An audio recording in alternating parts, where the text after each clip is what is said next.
Unibrow.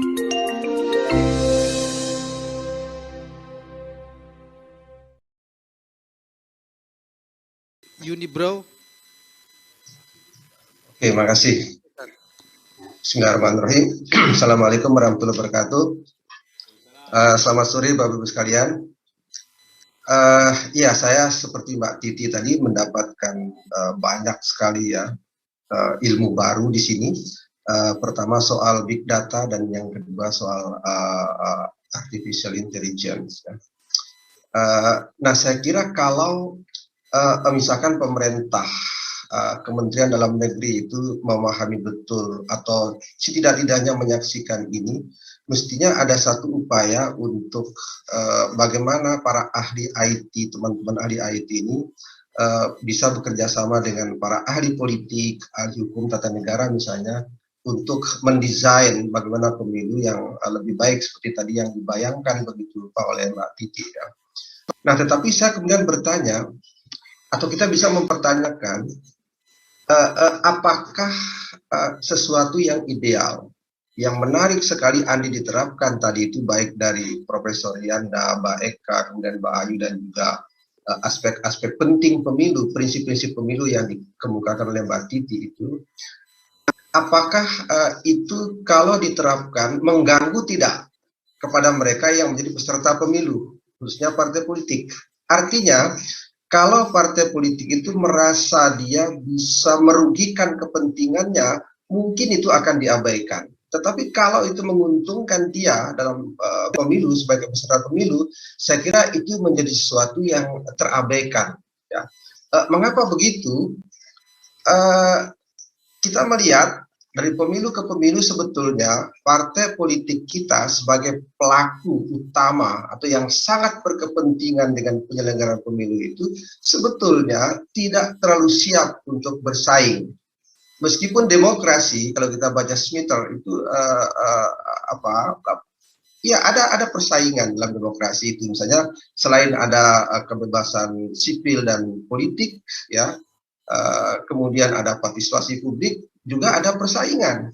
Jadi penting persaingan dalam demokrasi. Nah, partai politik kita dari pemilu ke pemilu, baik pemilu legislatif, pemilihan presiden, lebih-lebih juga pemilihan kepala daerah, itu kita rata-rata melihat mereka tidak sanggup untuk melakukan persaingan yang sehat. Ya, apa buktinya? Apa indikasi itu? Ya, pertama kita masih melihat masih banyaknya misalkan permainan politik uang. Itu pertanda tidak siap berkompetisi sebetulnya ya. Mbak Titi tadi mengatakan dari perspektif konstitusi, undang-undang, regulasi itu harus bersaing berdasarkan persaingan yang sehat. Nah, kita tidak banyak melihat perilaku persaingan yang sehat antar partai politik di dalam pemilu-pemilu kita. Nah, itu sebabnya mengapa itu penting kita pertanyakan. Kalau sesuatu yang baik, menarik tadi itu yang membuat pemilu kita secara kualitas itu naik, ya bisa lebih maju dari yang dikemukakan oleh Profesor Yanda dan lain-lain tadi itu, termasuk dari Mbak Titi. Kalau itu dianggap kurang menguntungkan partai politik, mungkin mereka tidak tertarik ketika itu diterapkan dalam pelaksanaan pemilu. Tapi kalau itu membuat mereka punya peluang untuk mengambil keuntungan dan menguntungkan mereka, itu mungkin akan dipikirkan untuk diterapkan.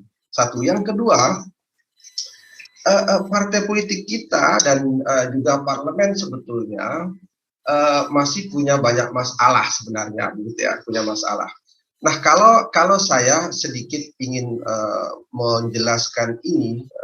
Bagaimana partai politik kita berperilaku atau tampil sebagai sebuah organisasi politik, kekuatan politik, begitu ya. Saya ingin menggunakan satu perspektif yang sudah sangat lama sebetulnya ya, sudah jadi klasik dalam literatur politik, tetapi saya melihat ada relevansi dengan kondisi sekarang ya, dengan partai kita sebagai pelaku dalam pemilu ya. Itu ada ilmuwan politik Kirchheimer. Dia melihat bahwa salah satu model partai itu adalah partai kartel ya. Partai kartel itu artinya fusi partai politik itu dengan kelompok-kelompok kepentingan dalam konteks jabatan publik dan berorientasi pada upaya melanggengkan kekuasaan eksekutif. Nah, Kirchheimer itu melihat setidaknya ada empat ya, ada empat apa namanya itu varian di dalam kartel partai politik itu ya. Yang pertama dia sebut sebagai kartel atau bahkan dia sebut sebagai kolusi ya, kartel atau kolusi antar partai politik. Nah, ada beberapa ciri di sini. Mungkin dengan ciri ini kita bisa melihat relevansinya ya, relevansinya hasil studi Kirchheimer ini. Pertama dia bilang bahwa mereka berupaya keras, partai-partai yang berkoalisi antar mereka itu berupaya keras untuk bagaimana mempertahankan betul jabatan-jabatan publik yang sedang mereka miliki atau oleh kader-kader mereka di pemerintahan. Nah, kemudian yang kedua itu menutup peluang bagi munculnya atau terbitnya kelompok oposisi. Misalkan oposisi dari partai politik. Kemudian yang ketiga dalam varian kartel antar partai itu sebetulnya tidak ada persaingan yang murni di situ. Nah, dari tiga indikasi itu kita lihat misalnya apakah partai politik kita itu berupaya keras mempertahankan jabatan-jabatan mereka? Saya kira iya. Ya, itu yang terjadi. Mereka tidak ingin melepas posisi yang ada di pemerintahan. Bahkan ada satu partai seperti Partai Amanat Nasional misalkan begitu, itu dari hari ke hari berupaya bagaimana bisa masuk. Meskipun mereka tadi itu berada di luar itu ketika Pilpres 2019 yang lalu berada di luar kelompok itu, tapi berbagai upaya, berbagai statement, berbagai forum dimanfaatkan oleh ketua umumnya untuk memberikan isyarat kepada pemerintah agar dia bisa menjadi bagian dari pemerintahan itu. Nah, jadi bukan hanya mempertahankan betul kekuasaan posisi yang ada di jabatan itu, tapi juga ingin juga masuk yang tadinya berada di luar. Kemudian juga oposisi, ketiadaan oposisi. Kita tidak punya oposisi itu. Ada kecil seperti PKS, Demokrat sedikit-sedikit, kadang-kadang juga tampil sebagai oposisi begitu ya. Tapi itu tidak berarti sama sekali sebetulnya untuk menghadapi kekuasaan kartel antar partai yang sangat besar itu. Jadi sulit untuk terjadi itu. Nah, kemudian tidak ada persaingan yang murni. Oh ya. Jadi misal yang dimaksud persaingan di sini adalah bagaimana antar kekuatan, antar partai politik itu bersaing untuk memperjuangkan kelompok yang mereka wakili.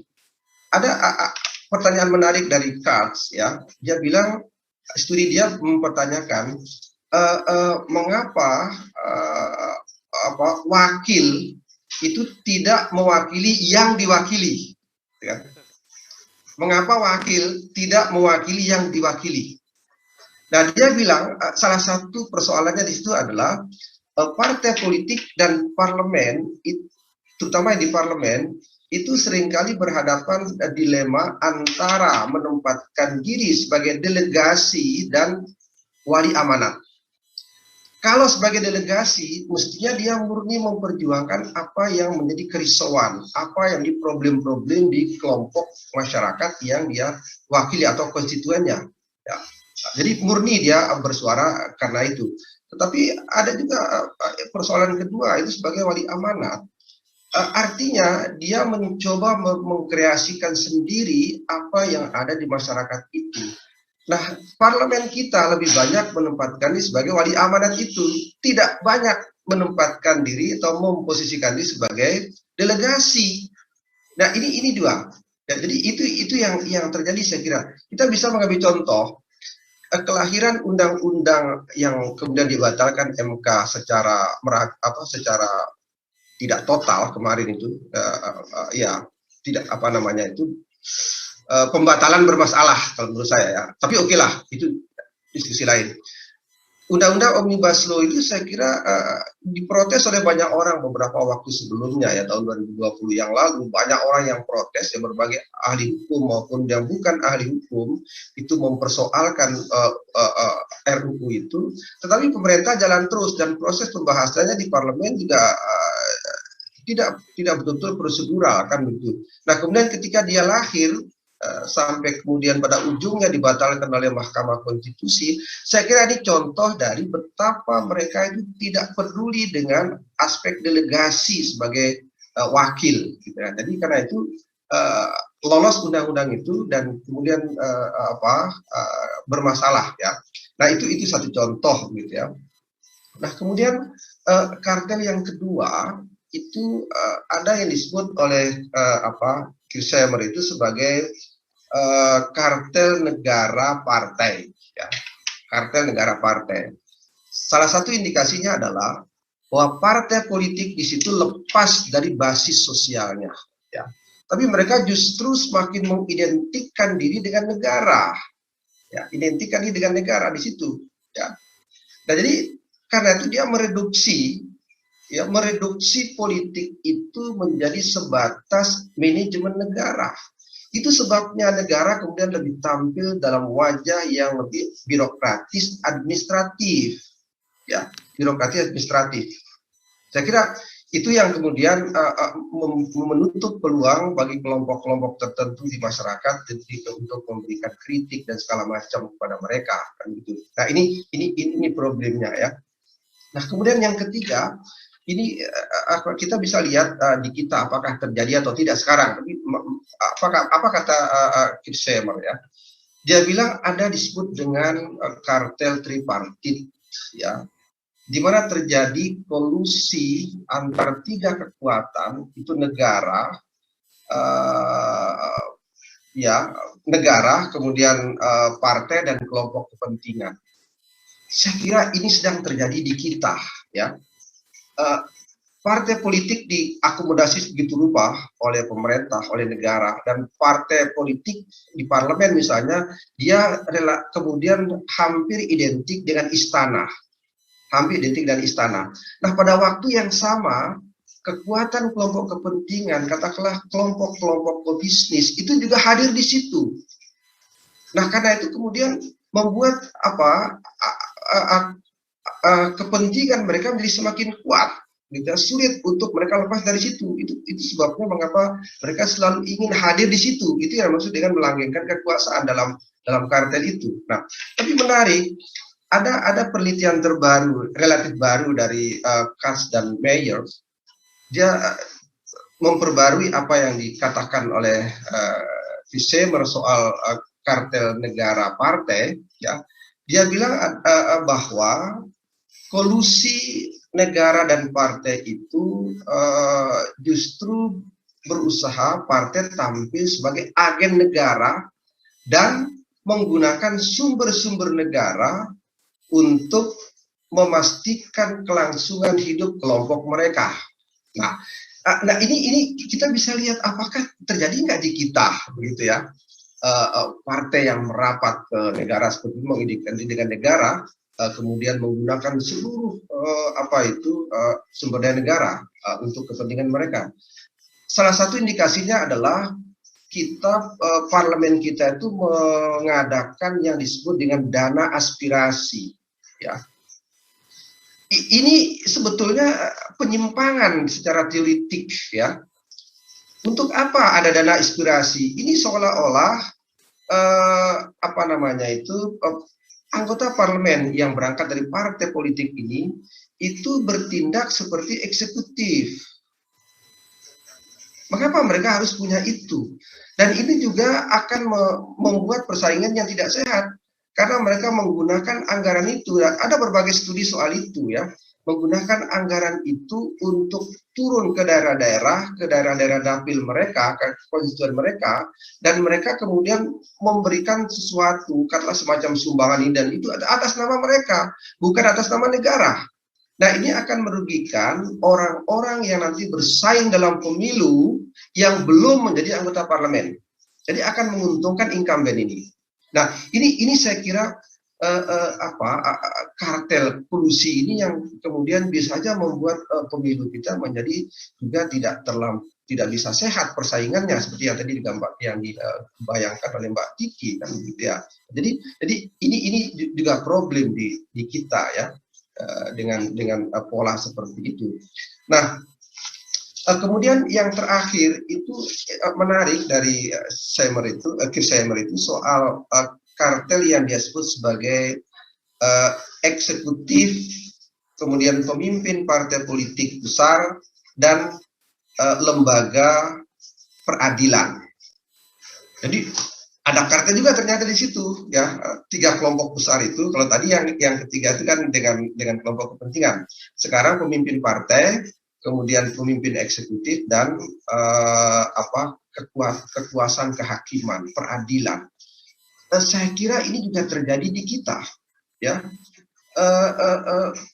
Berbagai pelanggaran hukum yang terjadi, yang dilakukan oleh pejabat-pejabat negara sudah tidak terlalu bisa dihukum oleh lembaga peradilan. Kalau misalnya MK kita katakan sebagai lembaga peradilan di bidang konstitusi, sebetulnya banyak hal yang justru putusan-putusan MK itu menguntungkan pemerintah, menguntungkan parlemen, ya, sekaligus menguntungkan partai politik. Misalnya soal electoral threshold, presidential threshold, itu tidak berani untuk dikatakan tidak perlu oleh Mahkamah Konstitusi. Ya, saya nggak paham bahasa hukumnya ya. Andai saja Mahkamah Konstitusi itu tampil sebagai dirinya sendiri, itu terjadi tidak terjadi, maksudnya tidak terjadi pembatalan itu meskipun diajukan oleh berbagai pihak, karena dia masih melihat istana sebetulnya di situ. Ya, jadi ini bagian kartelnya, begitu ya.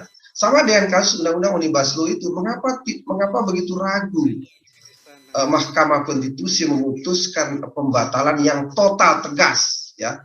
Ini sangat tidak tegas, batal tapi masih boleh hidup. Ini pengacauan saya kira ya. Saya nggak tahu apakah bisa disebut sebagai pengacauan hukum ya, tetapi saya ini adalah pengacauan kehidupan bernegara ya dengan pola seperti itu. Nah, saya kira kalau ini yang terjadi, saya khawatir itu kita bisa-bisa akan kelak berhadapan dengan yang disebut dengan gerakan anti politik. Muncul beberapa kasus di dunia yang gerakan anti politik itu, artinya bahwa ada kekuatan gerakan antipati terhadap pusat-pusat kekuasaan konvensional, dan juga muncul kelompok-kelompok oposisi terhadap partai-partai pemerintah. Ya, kita lihat misalnya dulu di Italia tahun 90-an, 94 itu kan muncul gerakan Forza Berlusconi ya, dan kemudian ini gerakan anti politik tapi gerakan politik ya, ada juga anti politik tapi gerakan politik. Kemudian Berlusconi bisa kemudian menjadi penguasa di Italia. Nah di Amerika, seingat saya sejak tahun 2008 itu muncul misalnya partai Tea Party ya di Amerika. Itu bagian dari gerakan-gerakan anti politik. Di Indonesia saya kira cikal bakal katakanlah sesuatu yang nyata itu mulai terjadi di kita, gerakan-gerakan anti politik itu misalnya muncul kami ya, Komite Aksi Menyelamatkan Indonesia, kemudian juga muncul kelompok-kelompok perempuan yang memperjuangkan hak-hak politik mereka, ya, ada banyak itu muncul, kemudian juga kelompok-kelompok YouTuber ya, pegiat-pegiat di YouTube yang suara-suara mereka itu sangat kritis kepada pemerintah. Nah ini bagian dari gerakan-gerakan anti politik. Nah saya kira kalau ini yang terjadi dan profil partai politik kita sebagai pelaku dalam pemilu nanti mungkin belum terlalu welcome ya terhadap ideal yang kita bayangkan tadi soal big data, soal artificial intelligence, dan juga pemilu yang harus berada pada garisnya seperti yang tadi digambarkan dengan sangat baik oleh Pak Titi itu mungkin tidak akan membuat partai politik tertarik untuk menerapkannya. Tetapi meskipun begitu saya kira kita mesti mengampanyekan terus-menerus ya. Tidak boleh berhenti meskipun partai mungkin belum terlampau menyambut baik dengan itu. Kalaupun tidak 2024 ya pemilu-pemilu berikutnya kita bisa berharap bahwa sesuatu ide yang bagus dan menarik ini untuk kita perjuangkan ke depan ya, sehingga kita bisa memiliki satu model pelaksanaan pemilu yang bersih, adil dan sebagainya ya, dan juga kelak memunculkan wakil-wakil rakyat dan juga pemimpin politik yang lebih baik ketimbang yang ada sekarang atau yang masa lalu. Saya kira begitu, sekedar komentar saya dari apa yang dikemukakan oleh Bapak Ibu tadi yang sangat menarik, dan saya juga ingin belajar banyak soal apa yang tadi, terutama dari Profesor Yandra, dari Mbak Eka, Mbak Ayu begitu ya. Ini masih agak buta huruf soal itu, dan insya akan belajar soal itu sehingga ya, bisa memasuki arena diskusi yang lebih baik. Saya kira begitu, terima kasih, kurang lebih mohon maaf. Assalamualaikum Terima kasih warahmatullahi wabarakatuh. Mas